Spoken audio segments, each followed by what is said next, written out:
Hi, welcome to History of Thought 2.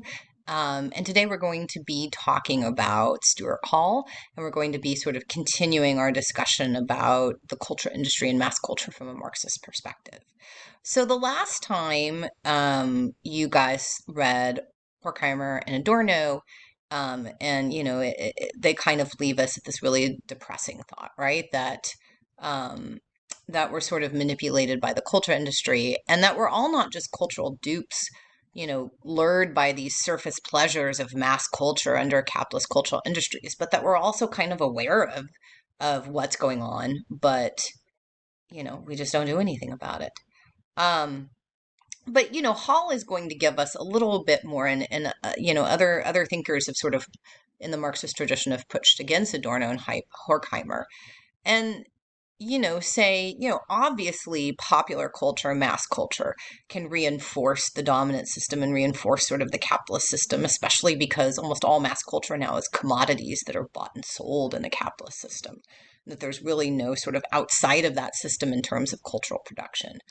But Hall wants to say that sometimes it can also offer a space of critique and even resistance. I mean, it's not a giant space, and it's certainly sort of a contested space, but it's, I would say, a lot less sort of dismal view than Adorno and Horkheimer, and maybe kind of a more complicated view. So to understand this perspective, I assigned you guys Stuart Hall's essay Encoding and Decoding, which was written in 1980. So very briefly, a little bit about Stuart Hall. He was born in 1932, died just a few years ago in 2014.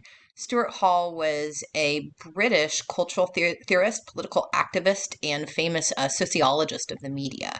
He was born in Jamaica, actually when it was a British colony. So he was a British subject when he was born, although he was born in Jamaican, to a middle class family of African, European, and Indian descent.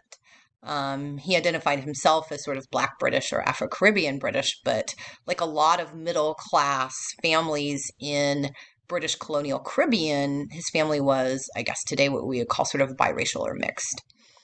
It's interesting, he often said the fact his skin tone was the darkest in his family was often noted by his other family members.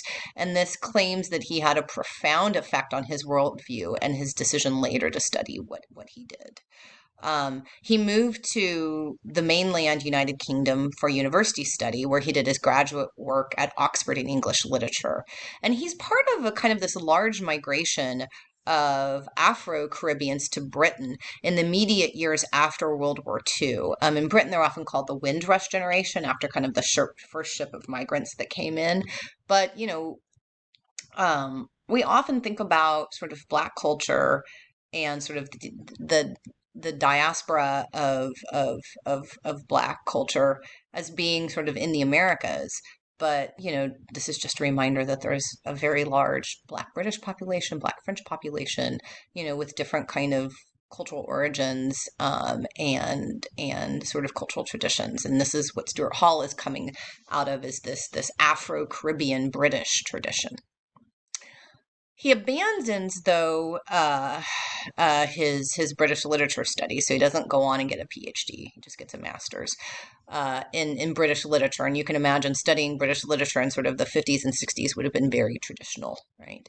He abandons these for political activist concerns in the late 1950s and gets very involved in sort of racial justice issues, anti-colonialism, nuclear disarmament. And this activism is something that he keeps up his entire life, even when he sort of comes back to scholarly life and academic life. In the 1960s, he shifted his academic research to focus on popular culture, which was not a common thing to do at the time. And he helped found the Center for Contemporary Cultural Studies at the University of Birmingham. And this is really kind of one of the first academic centers in the world to take popular culture and mass culture seriously. He stays a central figure in sort of the study of culture until his death a few years ago, focusing on the politics of media representation, and really kind of one of the early scholars to look at media representations of race and ethnicity and how the circulation of those images sort of helps propagate white supremacy. He's part of a discipline called cultural studies, which is an interdisciplinary academic field that Stuart Hall is a founding member of. It's actually what my own graduate training is primarily in, is cultural studies. And cultural studies concentrates on the political dynamics of culture. So it's taking mass culture, popular culture seriously as topics of academic research and as sites of potential political transformation.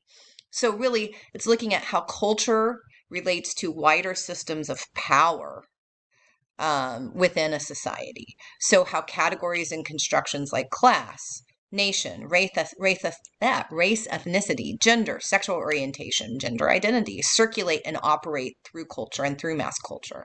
I mean, this is all pretty central in academia now, especially since kind of the late 80s, 90s, especially in the humanities. But the spread of cultural studies from kind of the 60s onward in this British School of Cultural Studies is central to getting this kind of analysis on people's radar screens. So you're reading this text of his, Encoding and Decoding. He first starts to write about encoding and decoding in the early 70s, but this is kind of his most tight and easily readable version from 1980. And it's a key text in media studies and cultural studies. It's focusing on how media messages are produced, circulated, and consumed. So contra kind of an Adorno and Horkheiming reading of popular culture and mass media messages. So contra sort of hegemonic, or what is dominant. Hall says we need to put the audience and their consumption of culture into the analysis. So the social and cultural position of the person consuming the media is important. And Hall argues that meaning is not fixed or determined by the content creator or the producer. The message is never transparent, and the audience is not some kind of passive recipient of meaning. So for Hall, there's two critical moments in the production and circulation of meaning in sort of cultural objects or media objects, right? So this would be films or TV shows or, podcasts or books or radio broadcasts. And these two moments are encoding and decoding. So encoding is the production of the message, right? That's done by the producer. And, there's lots of people's work that goes into that, right? For a movie, you have sort of the studio itself, but think of all of the people that contribute creatively, technically to a movie. Decoding is the consumption or the reception of the message, which is done by the audience. And this can be an intended audience or an unintended audience. So Hall says the meaning of a text, or the meanings, is located somewhere between this relationship between the producers and the consumers, between the encoding and the decoding. The producer sort of encodes a media text or a cultural text intentionally or unintentionally in a certain way, while the consumer, the reader, the audience decodes it almost always differently according to their identity, their social cultural position, their frames of interpretation, their material position.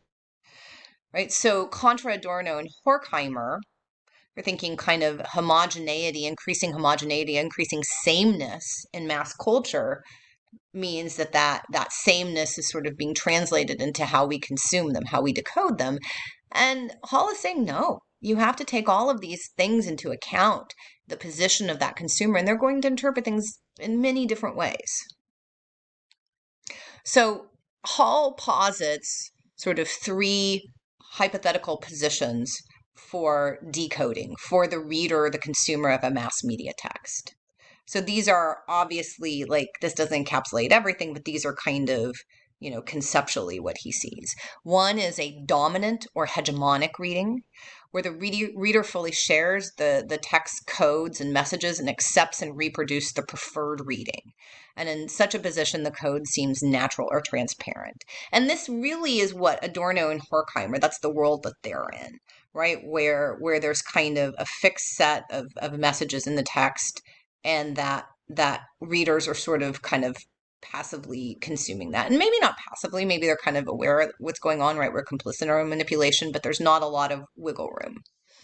Second is a negotiated reading. That's Hall's second position for the reader or the consumer, that the reader partly shares the text codes and broadly accepts the preferred reading, but sometimes resists and modifies in a way which reflects their own positions, experiences, and interests. So this position in the law allows a lot of back and forth, a lot of sort of contradictions and ambiguities.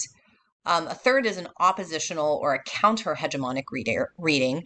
The reader whose social situation places them in a directly oppositional relation to the dominant code understands the preferred reading, so understands what that dominant or hegemonic reading should be, but does not share the text code and rejects the reading, bringing to bear a completely alternative frame of reference.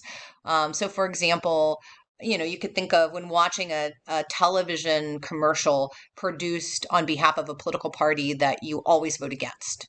You may understand what's going on. You may understand exactly the kinds of allusions and framing and stuff that are trying to get somebody to vote for that other party. You understand all of that, but it's having the opposite effect on you because you disagree with them 100%.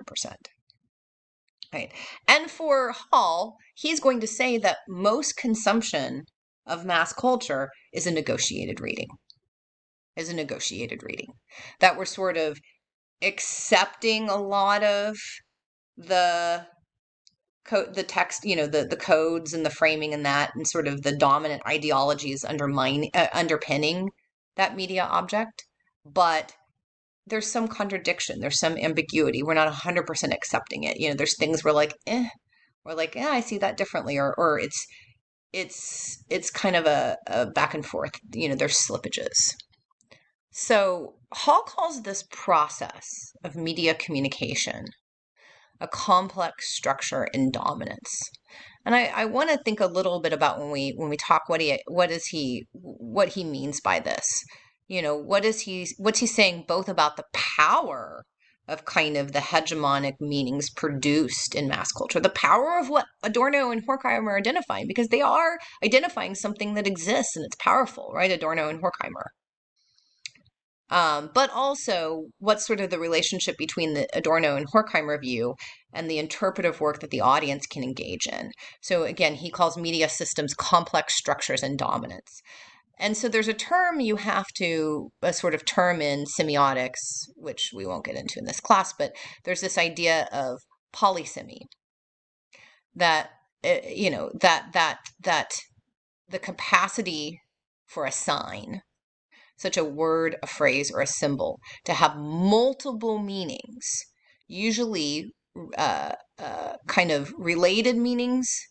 They're not completely different, but something can, a particular symbol or sign or phrase or word or construct or framing can have multiple meanings, right?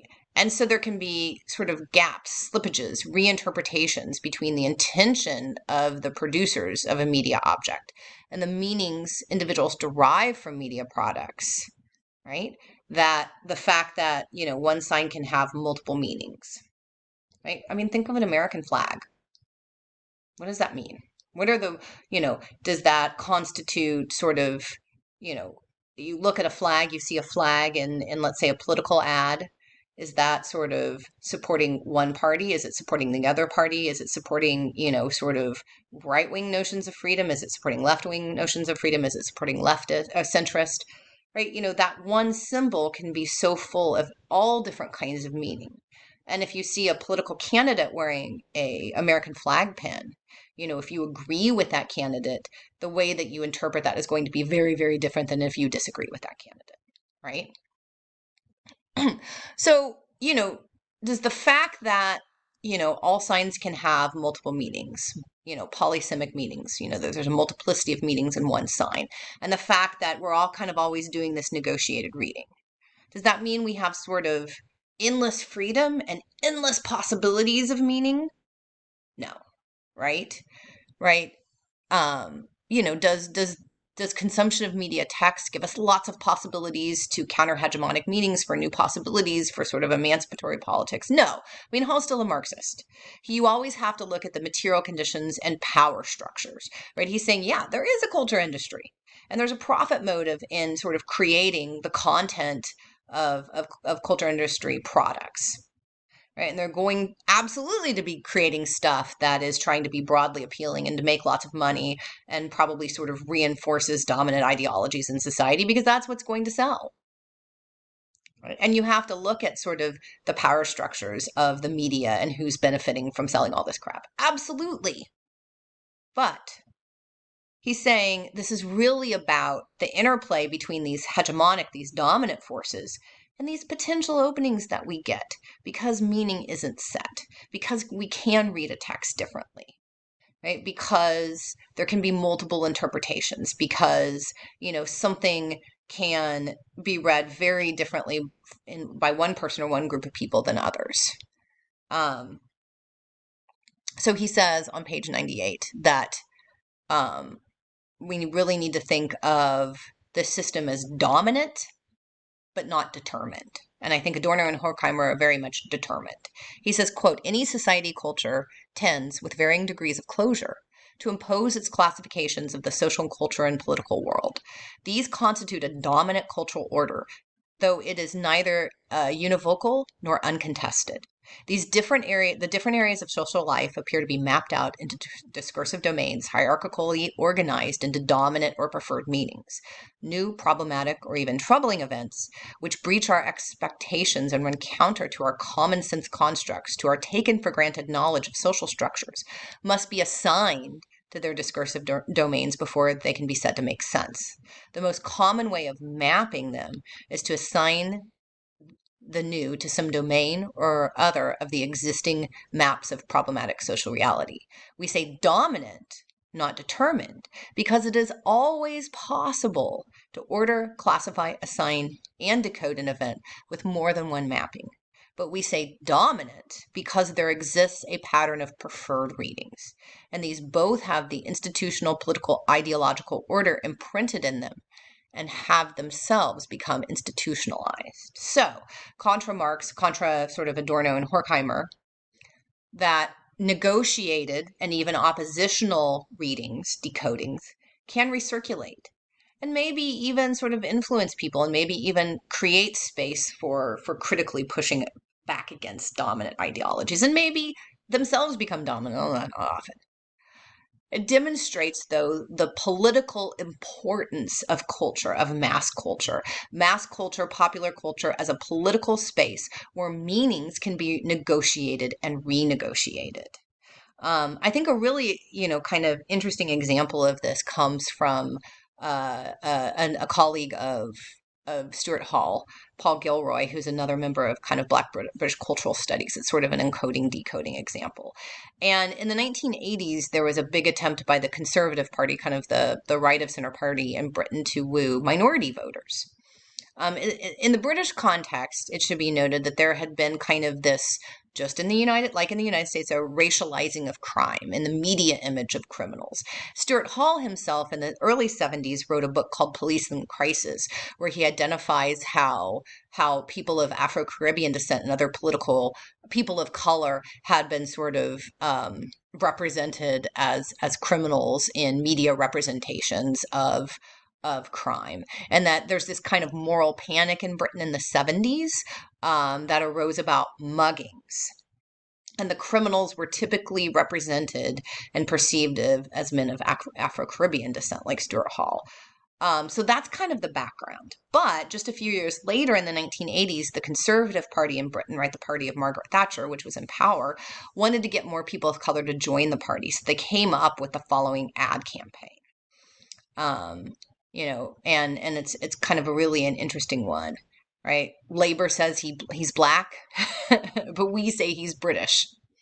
So kind of pushing these two identities against each other, right? We've talked about African and American. In this class, we'll think about Black British.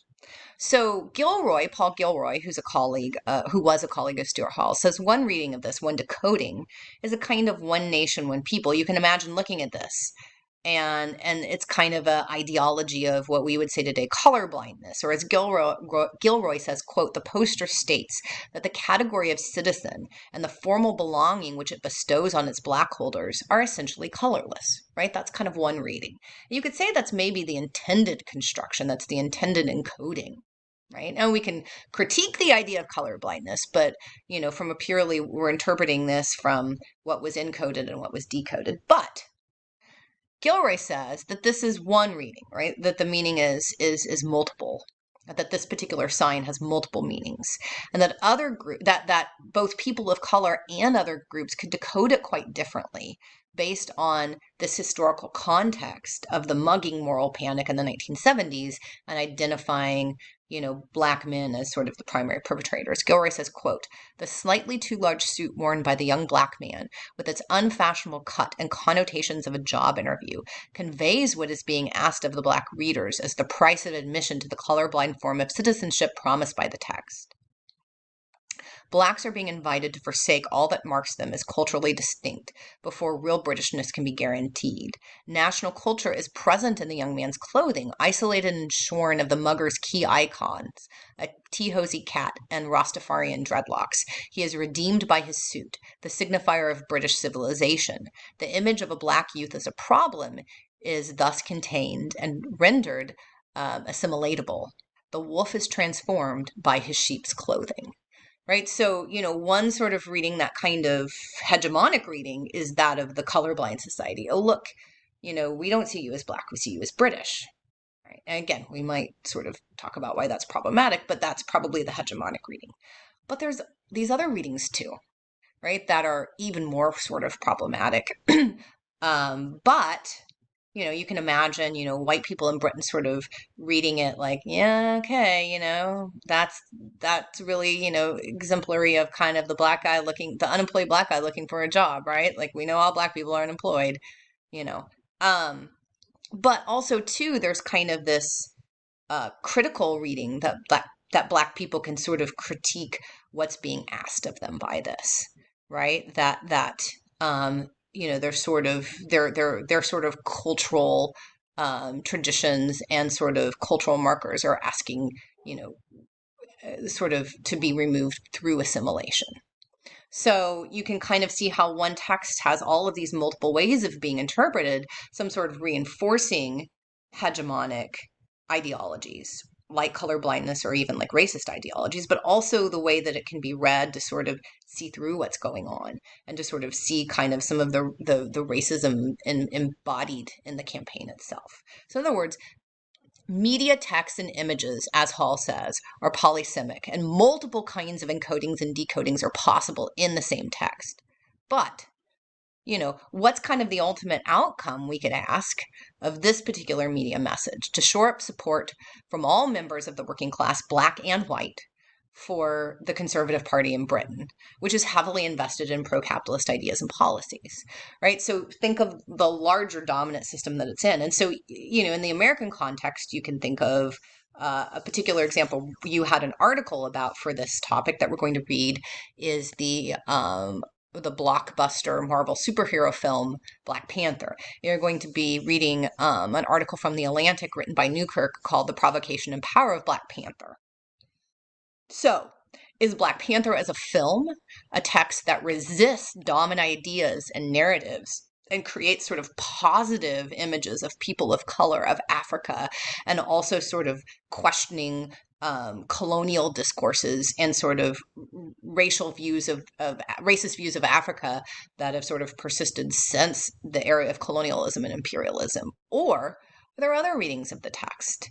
I mean, I think ultimately, you can have discourses you can have about resistance in the movie, but what does it mean that it's made by a major Hollywood studio that made a ton of money selling this film as a commodity within a capitalist system? What kind of resistance does that give us? We'll talk about this in our next class. Bye.